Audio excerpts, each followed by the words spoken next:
Student, जैसा कि आप लोग जानते हैं कि जो आपके वार्षिक पेपर है वो आपके 1 मार्च से स्टार्ट होना है और जो आपका पहला पेपर है वो आपका हिंदी का होने वाला है। तो स्टूडेंट्स, आपके लिए काफ़ी मोस्ट इंपॉर्टेंट पेपर मैं लेके आ गया हूं और इस पेपर का सॉल्यूशन और साथ ही इस पेपर के संपूर्ण क्वेश्चन इसी वीडियो में हम देखने वाले हैं। तो स्टूडेंट्स, वीडियो के एंड तक बने रहें और साथ ही अभी तक आपने वीडियो को लाइक नहीं किया तो वीडियो को लाइक और चैनल को सब्सक्राइब जरूर करें।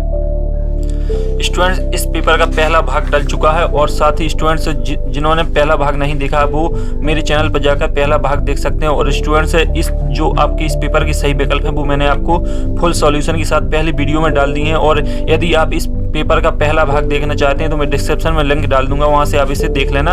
और साथ ही स्टूडेंट्स, अब हम बात करने वाले हैं अगले क्वेश्चंस की, जो कि आपके काफ़ी मोस्ट इंपॉर्टेंट क्वेश्चन इस पेपर के मैं आपको बता रहा हूँ। इसमें पहला है आपका क्वेश्चन, रीति काल को श्रृंगार काल क्यों कहा जाता है, आपका 2 नंबर में रहेगा। प्रश्न 6वां है और इसका अथवा देख सकते हैं प्रगतिवाद की कोई 2 विशेषताएं और प्रवृत्तियां लिखी। तो स्टूडेंट्स, आपको 2 क्वेश्चन आपको देखने को मिलेंगे। इसमें आपको केवल एक क्वेश्चन को करना है जो आपको इजी लगे। तो स्टूडेंट्स, मैं आपको सॉल्यूशन बता देता हूं। जो आपका रीति काल है, आपका रीति काल को श्रृंगार काल क्यों कहा जाता है, तो आप देख सकते हैं स्क्रीन पर इस काल में दरबारी कवियों के अधिकतर श्रृंगार, इस प्रकार से आपका इसका आंसर रहने वाला। तो आप स्क्रीनशॉट लगाते जाएं क्योंकि आपके पास ज़्यादा समय शेष नहीं है और मेरे पास भी समय ज़्यादा शेष नहीं बचा है। तो स्टूडेंट्स, आप देख सकते हैं आपका पहले क्वेश्चन का सॉल्यूशन मैंने आपको दे दिया है। और इसके बाद जो आपका प्रगतिवाद की कोई 2 विशेषताएं आप खुद से कर लेना, क्योंकि मैं आपको केवल जो मोस्ट इंपॉर्टेंट सॉल्यूशन है वो आपको देते जाऊंगा और काफी सिंपल पेपर आपका कक्षा 10वीं का आने वाला। तो अब बात करेंगे अगले क्वेश्चंस की। तुलसीदास अथवा निराला की काव्य विशेषता निम्नलिखित बिंदुओं के आधार पर स्पष्ट कीजिए। 2 नंबर में है। तो इसमें स्टूडेंट्स आपको 2 नंबर में पूछा गया तो आपको केवल 2 रचनाएं दे देना और भाव पक्ष दे देना है। तो भाव पक्ष आप देख सकते हैं गोस्वामी तुलसीदास की 2 रचनाओं के नाम और काव्य विशेषताएं। तो आपको दो रचना लिख देना और साथ ही जो आपकी काव्य विशेषता है उसे आपको लिख देना। जल्दी से स्क्रीनशॉट लगाते जाएं ताकि आपको सॉल्यूशन मिलता जाए। और इसके बाद बात करेंगे अगले क्वेश्चंस की। तो अगला क्वेश्चन है आपका उद्धव के व्यवहार की तुलना किस किस से की गई है। 2 नंबर में है और इसका तो है आपका गोपियों के अनुसार राजा का धर्म क्या होना चाहिए। तो स्टूडेंट्स, आपका दोनों क्वेश्चन में से आपको एक का सॉल्यूशन देना है। तो मैं आपको सॉल्यूशन बताते जाता हूं। तो आपका जो है उद्धव के व्यवहार की तुलना किस किस से की गई है, तो आप देख सकते हैं आपका ये रहा सॉल्यूशन। तो यहाँ तक आप स्क्रीनशॉट लगा दें। उद्धव की व्यवहार की तुलना कमल के पत्ते और तेल की मटकी से करते हुए गोपियां कहती हैं। तो स्टूडेंट, इस प्रकार से आपका सॉल्यूशन रहेगा, इसे आप स्क्रीनशॉट लगाते जाएं। इसके बाद हम आगे बढ़ेंगे।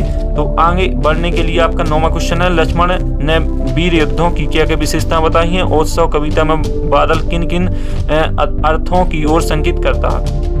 तो स्टूडेंट, जो आपका क्वेश्चन है लक्ष्मण ने वीर युद्धों की क्या क्या विशेषताएं बताई, तो ये रहा आपका सॉल्यूशन। आप देख लें, स्क्रीनशॉट लगा लें। इसके बाद बढ़ेंगे आगे। तो आपका 10वां क्वेश्चन है आपका महाकाव्य और खंड काव्य में अंतर बताइए और साथ ही है आपका प्रबंधन काव्य और मुक्तक काव्य में अंतर लिखिए। तो students, very most important question मैं आपको बता रहा हूँ और अब इन क्वेश्चन पर गौर देना है। तो स्टूडेंट्स, जो आपके खंड काव्य और महाकाव्य में अंतर है तो वो आपके यहाँ रहने वाले हैं। तो देख सकते हैं आप खंड का वो महाकाव्य में अंतर। तो स्टूडेंट्स, खंड का वो महाकाव्य में अंतर आपको केवल 2 ही बताना है। इसमें 5 दिए गए हैं, जो आपको इजी लगे आप 2 पढ़ सकते हैं क्योंकि काफी इजी क्वेश्चन आपके पेपर में आने वाले हैं। और साथ ही 2 नंबर में आपका क्वेश्चन है तो केवल 2 अंतर ही आप स्पष्ट कर देना।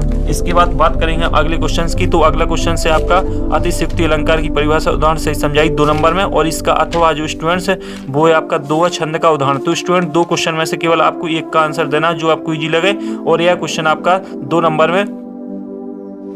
तो स्टूडेंट, जो आपका अतिशयोक्ति अलंकार की परिभाषा है उसे आप देख लें। काव्य में जहां पर किसी वस्तु या व्यक्ति का स्वाभाविकता, इस प्रकार से आपका सॉल्यूशन रहेगा। तो स्टूडेंट्स, यहां तक आपको देख लेना। इसके बाद स्टूडेंट्स, बात करेंगे हम अगले क्वेश्चन की।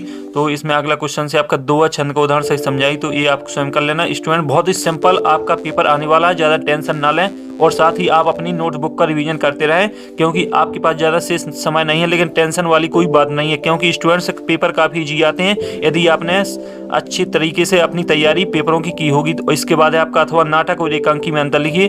तो आपको नाटक और एकांकी में अंतर बता देना। नाटक और एकांकी में अंतर जो स्टूडेंट्स आपका रहने वाला है वो आपका देख सकते हैं स्क्रीन पर। नाटक और एकांकी में 2 अंतर। तो स्टूडेंट्स मैं आपको पूरा सॉल्यूशन देता जा रहा हूं ताकि आपको कोई दिक्कत न जाए, तो आप इस सॉल्यूशन के स्क्रीनशॉट लगा लें। इसके बाद स्टूडेंट बात करेंगे हम नाटक एकांकी में अंतर और कहानी उपन्यास में अंतर। तो कहानी उपन्यास में भी अंतर मेरे पास है, तो आप देख लें। कहानी और उपन्यास में अंतर आपको केवल 2 नंबर में देना है, तो आप 2 अंतर स्पष्ट कर देना, आपके 2 नंबर परमानेंट हो जाएंगे। तो स्टूडेंट्स है कहानी उपन्यास में अंतर आप देख सकते हैं। इसके बाद बढ़ेंगे आगे, तो आगे क्वेश्चन आपके हैं राम वृक्ष बेनीपुरी अथवा मन्नू भंडारी की साहित्य विशेषताएं बताती हुई बिंदुओं के आधार पर लिखिए। तो आपको 2 रचनाओं शैली रख देना क्योंकि आपके 2 नंबर में ये आने वाले। तो चलो इसका सॉल्यूशन देख लेते हैं। तो स्टूडेंट्स इसका सॉल्यूशन आपका ये रहा, मन्नू भंडारी की भाषा शैली और 2 रचना और नाम लिखिए। तो इनकी आपको 2 रचना लिख देना और दो रचना और इनकी भाषा शैली सहज स्वाभाविक और भाव व्यक्ति में समझ है। तो स्टूडेंट्स ये रहा आपका सॉल्यूशन। इसके बाद बढ़ते हैं आगे, तो आगे क्या है आपका क्वेश्चन है आपका 14वां। भगत की पुत्र वधू उन्हें अकेला क्यों नहीं छोड़ना चाहती थी अथवा इसका बिस्मिल्लाह खां को शहनाई की मंगल ध्वनि का नायक क्यों कहा गया है, सुशेर बागों से क्या अभिप्राय। तो स्टूडेंट्स ये आपका अथवा रहेगा। तो स्टूडेंट इसका जो सॉल्यूशन है मेरे पास उपलब्ध है, तो आप इसका सॉल्यूशन देख लें। भगत की पुत्रवधू उन्हें अकेला क्यों नहीं छोड़ना चाहती थी, इसका सॉल्यूशन आप यहाँ तक लगा लें। बहुत ही सिंपल है और स्क्रीनशॉट लगाते जाएं ताकि आपको सॉल्यूशन प्राप्त करने में कोई दिक्कत न आए। इसके बाद बात करेंगे हम 16वां क्वेश्चन। निम्नलिखित वाक्यांशों के लिए एक शब्द लिखिए जो सभी को स्वीकार हो और जिसका आकार ना हो। तो इसमें हो जाएगा निराकार। और स्टूडेंट जो आपका पहला क्वेश्चन है इसका सॉल्यूशन आप खुद देख लें और इसका अथवा भी है, आपको 2 में से आपको एक कर देना। निम्नलिखित मुहावरे का अर्थ वाक्य में प्रयोग कीजिए। आंखों का तारा होना, गागर में सागर बनना। तो स्टूडेंट से मुहावरे का अर्थ वाक्य में प्रयोग करना बहुत ही सिंपल है, आप आसानी से कर सकते हैं। इसके बाद है आपका 7वां। भोलानाथ अपने साथियों को देखकर सिसकना क्यों भूल जाता है अथवा इसका गंदों को मेहनत का सब बादशाहों को का शहर क्यों कहा जाता है। तो स्टूडेंट्स आपका 17वां क्वेश्चन है, 2 नंबर में है और इसका सॉल्यूशन हम देख लेते हैं। तो स्टूडेंट्स आपका ये रहा सॉल्यूशन। भोलानाथ अपने साथियों को देखकर सिसकना क्यों भूल जाते हैं। तो आपको इसका सॉल्यूशन प्रोवाइड मैंने आपको करा दिया, इसकी स्क्रीनशॉट लगा लें। और साथ ही अब बात करेंगे अगले क्वेश्चन की। अगला क्वेश्चन से आपका निम्नलिखित है काव्यांश का संदर्भ प्रसंग सहित व्याख्या कीजिए। तो इसमें आपको संदर्भ प्रसंग सहित व्याख्या कर देना है। इसमें है मधु पे गुनगुन कर कह जाता कौन, कहानी यह पानी यह अपनी। तो इस प्रकार से आपका काव्यांश रहने वाला, इसका आपको संदर्भ प्रसंग सहित व्याख्या करना है और इसका आपका अथवा भी है, तो इसका अथवा भी आप देख लें। इसमें है बादल गरजू बिकल बिकल उन्मन थे उन्मन। तो इस प्रकार से आपका इसका अथवा रहने वाला है। तो इसका सॉल्यूशन मैं आपको बता देता हूँ, चलिए इसका सॉल्यूशन देख लेते हैं। तो स्टूडेंट्स आपका मधु गुनगुन कह जाता, इस प्रकार से आपका काव्यांश रहने वाला, इसका सॉल्यूशन आप देख लें। और साथ ही स्टूडेंट्स इसका जो भावार्थ है आपको लिख देना है। और इसके बाद स्टूडेंट बात करेंगे अगले क्वेश्चंस की।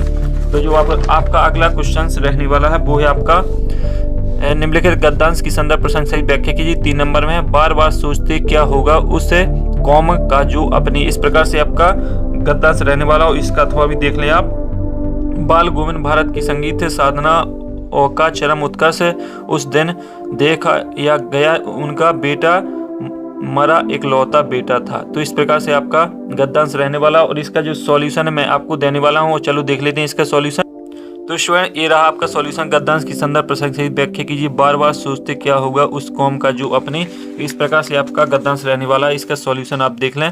आपको इसमें संदर्भ देखने को मिलेगा और साथ ही इसकी व्याख्या आपको लिख देना, स्क्रीनशॉट लगा लें।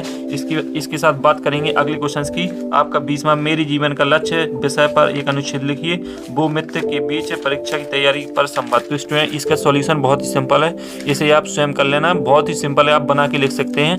तो स्टूडेंट बात करेंगे अगले क्वेश्चन की।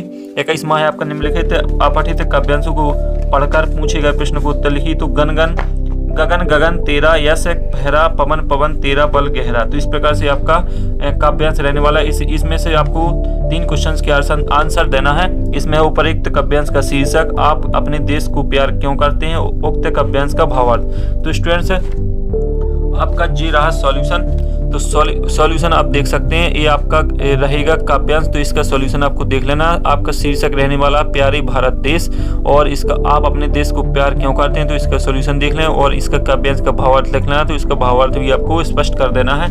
और इसके बाद आप बात करेंगे इसके अथवा क्वेश्चन की। तो अथवा क्वेश्चन आप देख लें। अथवा क्वेश्चन भी काफी सिंपल है। इसमें भी आपको शीर्षक और गद्यांश की जो शब्द अपने शब्दों में वर्णन करना है गुणों में, और उपयुक्त गद्यांश के सारांश, तो इसमें आपको सारांश भी स्पष्ट कर देना है। 22वां क्वेश्चन आपका विद्यालय के प्राचार्य को शाला शुल्क से मुक्ति हेतु आवेदन पत्र लिखिए। तो 4 नंबर में बहुत ही सिंपल है, और इसका अथवा परीक्षा में प्रथम स्थान प्राप्त करने पर अपने मित्र को एक बधाई पत्र लिखिए। तो स्टूडेंट्स आपको जो आपकी फीस है उसे माफ करने के लिए अपने प्राचार्य को प्रार्थना पत्र लिख लेना है, और इसका अथवा है इसमें आपको केवल मित्र लिखना है, बधाई को अपने प्रथम स्थान यानी जो आपने 10वीं पास कर ली है, इसके बाद जो आप अपना प्रथम स्थान प्राप्त करेंगे उसके लिए आवेदन अपना मित्र के लिए पत्र लिखना है। तो इसका सॉल्यूशन आपको मैं बता देता हूँ। तो आपका जी रहा परीक्षा में प्रथम स्थान प्राप्त करने वाले मित्र को बधाई पत्र। तो बहुत ही सिंपल आपका यह पत्र रहने वाला, आप स्क्रीनशॉट लगा लें। और इसके बाद स्टूडेंट्स आखिरी क्वेश्चन रहेगा इस पेपर का 23वां है। आपके 23 क्वेश्चन आपको पूछे जाने हैं। निम्नलिखित में से कौन किसी एक विषय पर रूपरेखा सहित है, मतलब इस प्रकार से आपको निम्न लिख देना है। 4 नंबर में है स्वच्छ भारत अभियान, आतंकवाद कारण एवं समाधान, शिक्षा बेरोजगारी कारण एवं समाधान, शिक्षा के क्षेत्र में इंटरनेट की उपयोगिता। तो स्टूडेंट केवल एक विषय पर आपको किसी एक विषय पर आपको निबंध एवं रूपरेखा दे देना है, आपके 4 नंबर बिल्कुल क्लियर हो जाएंगे। बहुत ही सिंपल पेपर हिंदी का आने वाला है। स्टूडेंट टेंशन न लें, बोर्ड परीक्षा भी काफी ईजी होती है, लेकिन आपको केवल आप अपना नोट्स का रिवीजन कर लेना, और साथ ही जो आपको मोस्ट इंपॉर्टेंट मैं आपको पेपर स्क्रीन पर दिखा रहा हूँ उसको आसानी से पढ़ लेना है। तो स्टूडेंट गारंटी के साथ आपके जो परीक्षा है उसमें आपका अच्छा प्रदर्शन रहने वाला है। तो अगले वीडियो में फिर मिलते हैं, तब तक के लिए सभी स्टूडेंट्स को जय हिंद।